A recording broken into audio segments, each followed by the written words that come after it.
Hello, everybody, and welcome back to my YouTube channel. Today, we would be covering the sixth test series. I hope you have attempted the previous five test series. You have scored yourself and you have got a good score. Okay, and all the students who are commenting about the topics, I'm sure all those topics are covered for you people. So, yes, students, if there is any topic which you want me to do first, which you want me to cover first, please write it down in the comment section below. It would definitely be taken up first. Okay, and if there is absolutely any doubt, you can always get back to me. So again, before we start with the test series, the basic instructions that there would be 240 questions in your examinations. Each correct response will give you 4 marks and each incorrect response will reduce your 1 mark. And in case you leave a question unattempted, no marks would be given or deducted. Okay, and of course everybody is very well aware about image based and patient based questions. As repeated earlier, there are 3 videos which have been put up on my YouTube channel, which are purely based on image-based questions. So yes, go back to those videos and have a look. Okay, so moving on for today's session, the very first question which we have is, anterior Bolton ratio is. So we have 5 options with anterior Bolton's ratio. So this is a part of model analysis. Okay, model analysis is something which is very important and you should know why a particular analysis is done.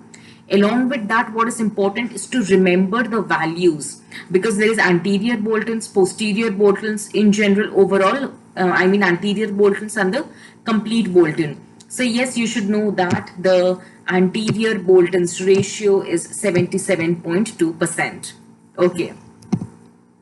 Moving on to the next question. Face mask is primarily used to produce. I am sure you don't need to think about it much because we have covered a separate topic on face mask. Okay, orthopedic appliances has been covered earlier. So yes, you all know that face mask is used to produce anteroposterior effect. Okay, anteroposterior meaning in sagittal plane, because when my maxilla is retruded, example in case of class 3, I need to bring my maxilla ahead, so I will give a face mask which will take anchorage from these 2 sides, and with the help of elastics it will pull my maxilla outward. So yes, face mask brings about anteroposterior effect. Moving on to the next question, if the Frankfurt plane and the mandibular plane meet beyond the occipital plane, then the patient is. Again, cephalometry has been covered earlier, so you should be able to answer this one. Let me ask you one thing first. What is Frankfurt horizontal plane? Frankfurt horizontal is obtained by using which 2 landmarks? So yes, the things which should click into your mind is orbital and porion. Okay, so when orbital and porion, they make the Frankfurt horizontal plane, and then comes the mandibular plane, okay, which is touching gonion and nathion. So when these 2 planes intersect beyond my occipital plane, okay, it means the patient is a horizontal grower. Okay, so the correct answer is option A, because if my patient is a vertical grower, that is if he's hyperdivergent. So if suppose this is my Frankfurt horizontal, and if the patient is a vertical grower or a hyperdivergent, then my mandibular plane angle will be something like this. Okay, which will be, this is the occipital plane, so it will be well ahead of the occipital plane. But since it is meeting over here, which is very far, it means my mandibular plane angle is more. Okay, so yes, if the Frankfurt plane and the mandibular plane meet beyond the occipital plane, patient is a horizontal grower, which is also known as hypodivergence. Okay, so patient is hypodivergent. Moving on to the next question. Orthodontic tooth movement in pulpless teeth compared to vital teeth. Mark this question, students. This is a very important question. This is even important, if you are an orthodontic resident, because it is often asked in your viva. Whether the movement of a normal tooth will be similar to that of a pulpless tooth. Now, let me tell you, tooth movement has nothing to do with pulp. It has everything to do with periodontal ligament, because your tooth moves within the bone, okay, and the tooth is embedded into the bone with the help of your periodontal ligament. So it is your periodontal ligament which helps in tooth movement and not your pulp. So whether the tooth is pulpless, it has pulp, or whether the pulp is necrosed, it will not affect my tooth movement at all. Okay, so this is one thing I want you people to be very clear of. So yes, orthodontic tooth movement in pulpless teeth compared to vital teeth is same for all teeth. More in maxilla, less in maxilla, depend on number of roots? No, nothing. Because tooth movement occurs in bone which is attached with the help of periodontal ligament. So tooth is moving because of PDL. It is not because of pulp. Okay, so maybe you have got this answer incorrect. It's okay. This was a tough question, but now you know the explanation of it. So don't worry. Let us move on to the next question. Unfavorable mixed dentition analysis is an indication for mixed dentition analysis, like your Moyer's analysis. Okay, now it is unfavorable mixed dentition analysis. So what does it indicate? It indicates that say space supervision is required and it is a case of gross discrepancy. Okay, if the option is what, space maintenance, space regaining. Okay, so you can easily analyze it in mixed dentition analysis when you're doing it. Okay, the analysis would be favorable because it will give you the answer. Do you need space? Okay, do you need to maintain the space, or you need to supervise the space, or what is the thing? But if it becomes unfavorable, it means you require space supervision and the case is of a gross discrepancy category. Okay, so maybe even this question you might have got it wrong, but these questions are all handpicked for you people from the previous year's question papers, and these are the questions which generally students, they go wrong in these questions. That is why I have put up these questions for you. Normal, general, easy questions is something which you all can attempt.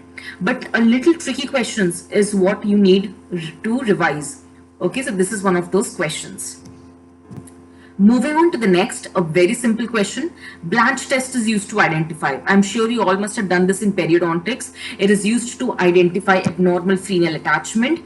Frenal attachment can be high, medium, low. Okay, if the frenal attachment is very high, then both my central incisors cannot come in contact because of this thick labial frenum which is present over here. And when you go for the blanching test, and if it tests positive, it means my frenal attachment is abnormal. Can you see the blanched area? There's no blood supply over here. It has turned pale. So yes, blanch test is used for abnormal frenal attachment. Any test for incompetent lips? No, it is very much visible. For deviated nasal septum, it is also a visible entity. You don't need to do a blanch test for it. Okay, so yes, blanch test is for abnormal frenal attachment. Moving on to the next question. Overbite is defined as, very simple question. All even BDS students must be knowing this. Overbite is defined as horizontal, vertical, transverse or mesiodistal overlap of incisors. This is your fill in the blank. Okay, there's a space over here. So overbite is defined as dash overlap of incisors. It is vertical overlap. Okay, because this is your overbite. Okay, normal overbite is 2 millimeters. If it is beyond that, it comes under the category of deep bite. And there is also something which is known as closed bite, as seen in cases of class 2 division 2. We have discussed this. So yes, there can be a normal overjet overbite. If my overbite increases, it is known as deep bite. Okay, and further there is a terminology which is known as closed bite. Okay, since we are discussing about bites, a little homework for you people is to go back and check what is scissor bite. Okay, next, what is telescopic bite? Okay, so this is a little question, a little homework for you people to check what is scissor bite and telescopic bite. Moving on to the next question. At what age should a child be referred for an orthodontic examination? Very tricky question. Okay, now generally we know during the early ages, it is the pedodontist who looks after the child. But the pedodontist as well as a general practitioner should know when to send the child for an orthodontic examination. And the correct age for sending a child to us is at 7 years of age. Why? Because till 6 years, the child is in primary dentition. All primary teeth are present. So who will take care of those teeth? Of course, the pedodontist. Okay, and between 6 to 12 years is my mixed dentition analysis. That is the time which requires thorough examination and regular follow-ups. So yes, 7 years is the ideal time to send the patient for orthodontic examination. At 6 years of age, my transformation has started.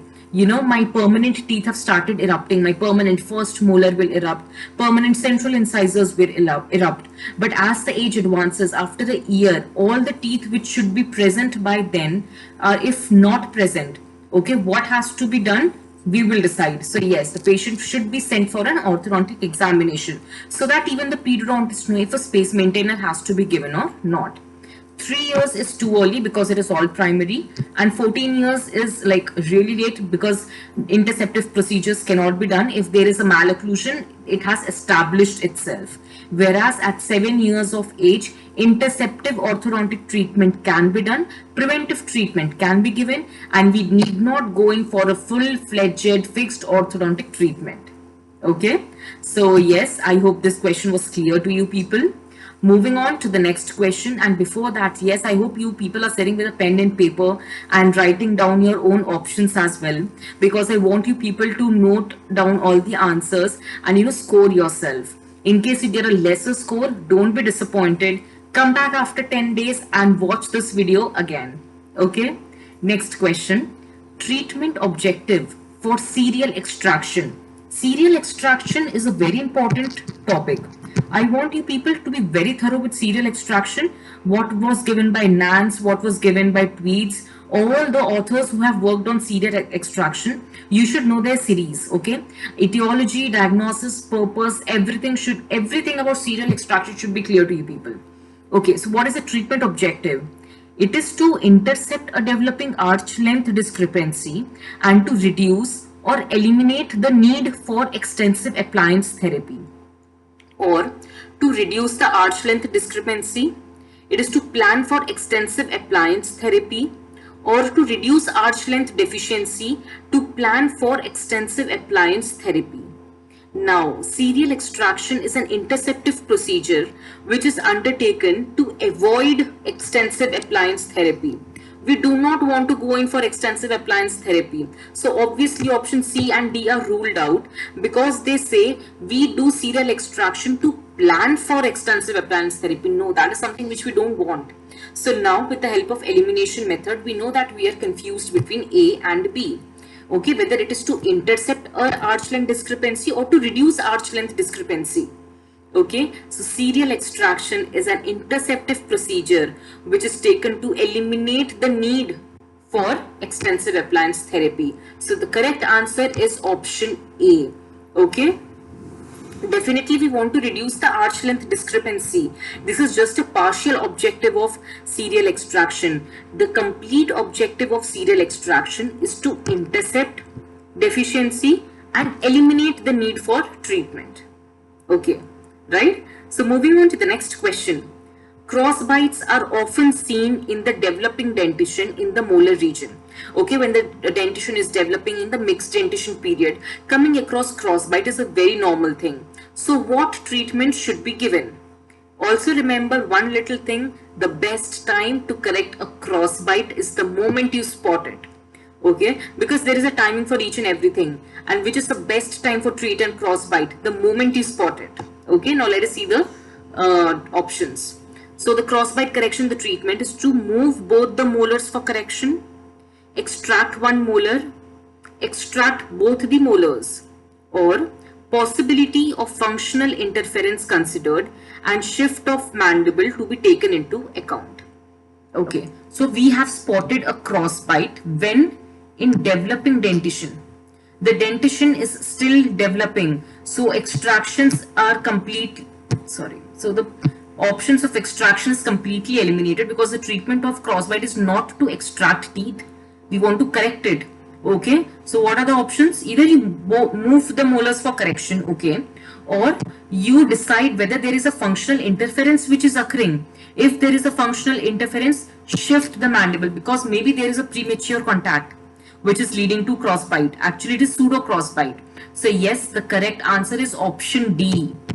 Okay, we have seen it is a crossbite. Immediate action has to be taken. So correct diagnosis has to be made. So we will check if there is any occlusal prematurities or there is any functional interference.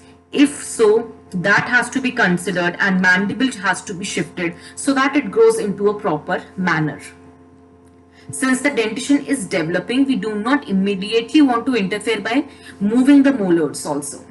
Okay, so yes, these were the questions for you people for this test series. It was again a mixed bag of easy and tough questions. Around 3 to 4 questions were kept easy and 60% of the paper was tough in this. So if you have got a 10 on 10, congratulations, you are on the right track and you have good knowledge of ortho. So yes, continue with it. In case you have got a little less marks, it's okay, don't be disappointed.